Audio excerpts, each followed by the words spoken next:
Terima kasih pemirsa, Anda kembali menyaksikan Create Up. Awal tahun kayaknya bagus nih kalau kita mikirin desain interior idaman yang Iya. baru gitu ya. Resolusinya adalah desain interiornya supaya lebih bagus, supaya tinggalnya lebih nyaman ya. Di Create Up kali ini kita akan membahas mengenai temukan desainer interior idaman lewat startup, dan kita akan berbincang bersama Mas Reinhard Evan. Beliau adalah founder Rumah. Apa kabar Mas Reinhard?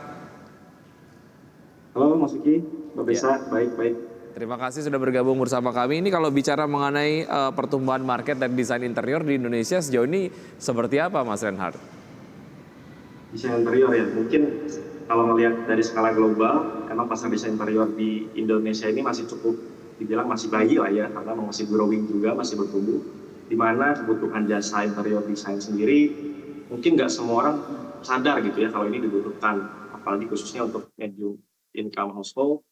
Mereka masih orientasinya lebih ke produk mungkin ya Mas ya. Jadi uang ini harus jadi barang gitu, furnitur ataupun dekorasi gitu.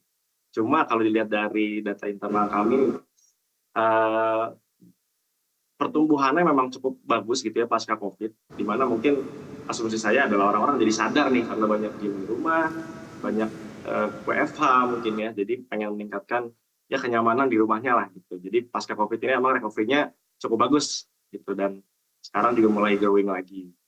Kira-kira gitu. Baik, artinya memang pertumbuhannya dipengaruhi oleh COVID-19 dan juga sebetulnya dari marketnya sendiri ada segmentasi menengah ke atas gitu yang juga growing ya? Ya, apakah ada pertumbuhan di segmen menengah ke atas?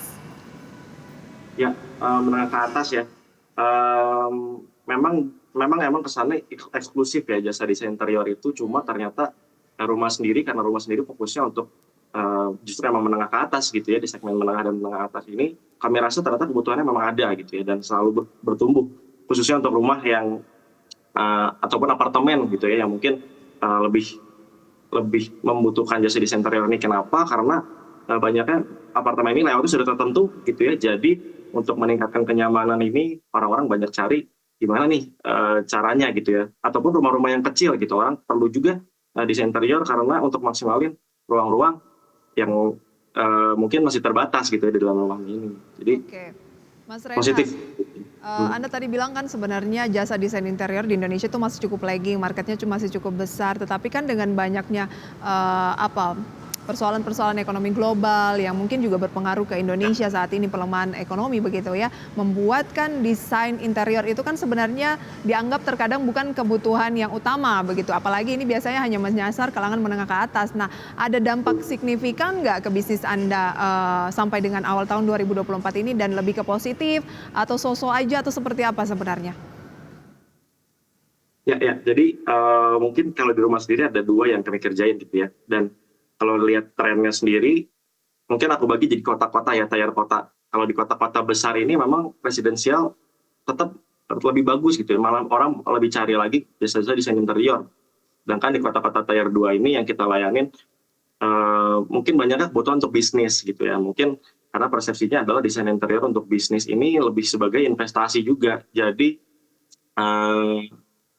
meskipun ya terdampak gitu ya secara kita semua sadar gitu ya di belakangan ini, cuma untuk bisnis ini tetap growing karena kebutuhan desain interior ini dianggap sebagai investasi gitu ya, dan untuk residensial mungkin kota-kota besar itu masih bagus sentimennya begitu. Jadi meskipun terdampak ekonomi, datanya yang aku dapat gini, kalau ternyata interior design ini kalau dibandingin ya, pengeluaran untuk interior design dibanding dengan penghasilannya orang Indonesia nih, ternyata orang Indonesia termasuk yang cukup royal gitu ya untuk spending di interior design, untuk furnitur, untuk dekorasi dan lain-lain. Jadi meskipun terdampak ya tetap positif ya, yang aku rasa di bisnis. Karena paparan mengenai desain interior sendiri kan semakin intens ya, apalagi dengan adanya sosial media memunculkan berbagai macam referensi-referensi. Belum lagi kita lihat Pinterest. Kalau lihat Pinterest tuh kayaknya pengen bikin desain terus gitu loh, pengen benerin rumah terus rasanya. Dan gitu. biasanya kalau misalnya kita yang berkreasi sendiri, terkadang tuh harganya lebih mahal dan tidak bisa memaksimalkan ruangan dari yang mungkin terbatas gitu ya. Betul, semakin kesini semakin terjangkau kan. Nah itu tipenya kadang-kadang gini juga nih, desain interior ini dirasa jadi pengeluaran tambahan.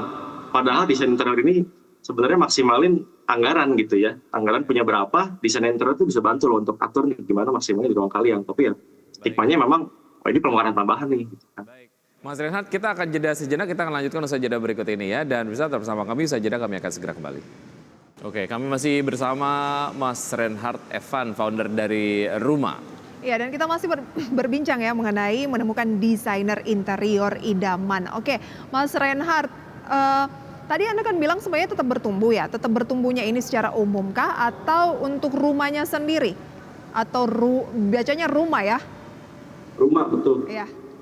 Oke, secara general mungkin pertumbuhan itu aku merasa paling optimal tuh after COVID lah ya, pasca COVID, di mana mungkin orang mulai sadar kebutuhan-kebutuhan untuk renovasi di rumahnya gitu ya. Sedangkan untuk belakangan ini mungkin ya cukup melandai lah ya gitu, karena mungkin trennya udah cukup turun, cuma masih dibantu juga mungkin sebenarnya karena konten-konten yang tadi sempat Mas Uki bilang, konten-konten yang berseliweran gitu ya, inspirasi desain gitu, mungkin tetap ngaruh gitu ya, karena banyak juga yang masukin ke rumah ini, oh minta yang infonya seperti ini, infonya seperti ini. Gitu. Oh iya, banyak juga mungkin ya yang karena lihat seperti Wiki tadi bilang, melihat inspirasi kayaknya nyuruh tukang secara mandiri nyontek, bukan nyontek, terinspirasi untuk buat sendiri aja gitu. Oke, baik, semakin ke sini berarti semakin terjangkau ya menurut Anda ya? Atau sama aja kalau dibandingkan dengan beberapa tahun yang lalu? Menurut aku kalau makin terjangkau mungkin nggak juga gitu ya, cuma mungkin makin segmentasinya makin jelas gitu Mas. Karena pemain desain interior ini mungkin macam-macam nih. Misalnya untuk yang kelas atas gitu ya, yang kelas atas pemainnya banyaknya dikerjakan oleh studio-studio gitu ya. Nah, ya mungkin mereka tetap punya idealisme harga gitu ya, di mana diatur juga sebenarnya dalam himpunan desainer interior itu diatur juga harga minimal gitu ya. Jadi ada segmen kelas atasnya nih, cuma segmen bawahnya pun sekarang sudah ada jasa yang orang mau bayarkan gitu loh untuk jasa gambar desain ini. Gitu. Jadi makin murah mungkin enggak, tapi segmentasinya makin jelas gitu. Jadi kelas menengah, kelas atas bisa punya jasa desain yang sesuai gitu ya sama kelasnya mereka masing-masing. Oke. Lantas unique selling point-nya di manakah? Apakah ya melihat dari segmennya juga mungkin kan persaingannya juga semakin ketat ya. Kalau kita lihat dari sejumlah media sosial kan semudah melihat gambar, oh kayaknya saya suka nih, oh kayaknya saya nggak suka nih. Nah kayak gitu. Gimana untuk menghadapi persaingan yang cukup ketat juga nih Mas Reinhard? Ya betul banget Mbak Prisa, persaingan yang makin ketat. Terus pemain juga makin banyak gitu ya. Karena desain interior ini bisa dikerjakan oleh banyak banget pihak. Simpelnya arsitek bisa kerjain, desainer interior bisa kerjain, bahkan pengrajin kayu pun bisa kerjain gitu ya, ataupun kontraktor sipil juga bisa kerjain gitu.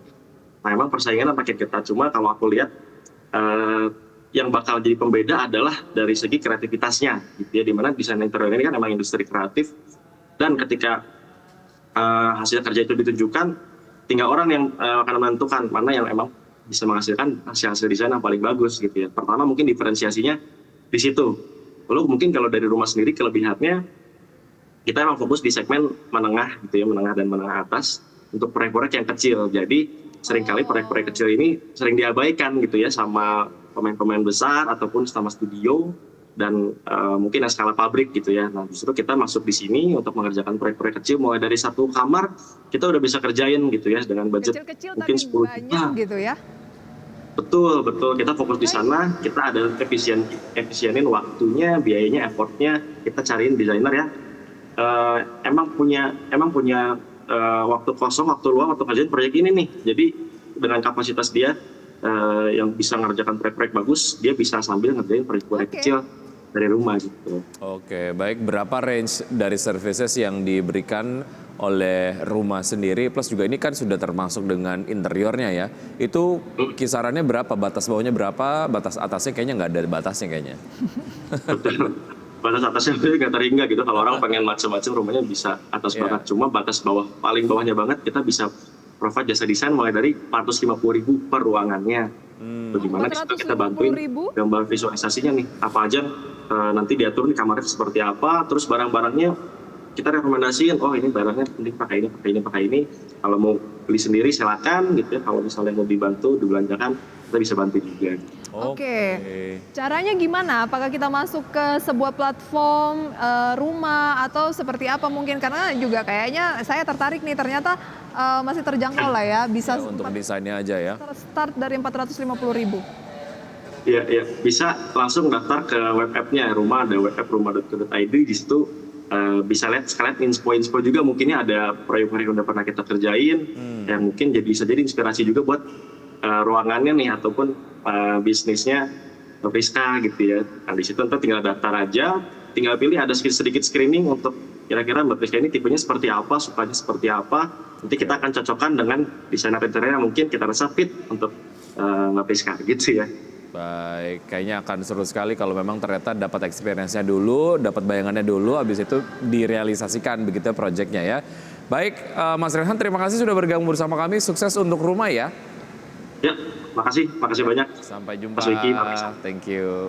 Oke, ya harapannya juga semua ke depan bisa ada kerjasama dalam hal desain interior rumah mungkin antara Wiki, saya atau pemirsa gitu ya. Siapa tahu ya, karena mungkin sudah cukup tertarik dengan apa yang tadi sudah disampaikan. Baik, kita akan update pergerakan dari IHSG pemirsa. Seperti yang Anda dapat saksikan di layar televisi, IHSG sejauh ini bergerak melemah 0,16% di level 7.271,706.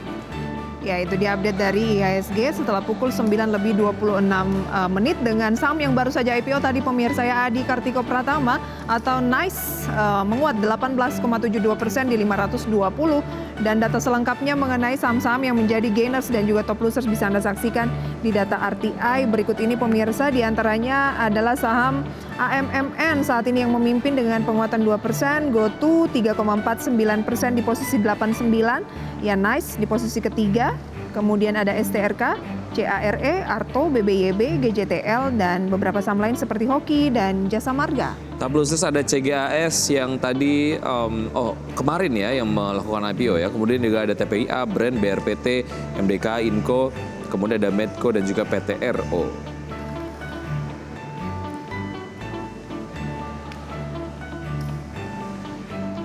Dan pemirsa, sudah 90 menit kami menemani Anda dalam Power Breakfast. Ya, semoga pembahasan hari ini dapat menjadi referensi dan sumber informasi untuk Anda. Tetap berbagai informasi Anda hanya di IDX Channel, your trustworthy and comprehensive investment reference. Saya Wiki Adrian. Dan saya Prisa Somodatus. Sampai jumpa.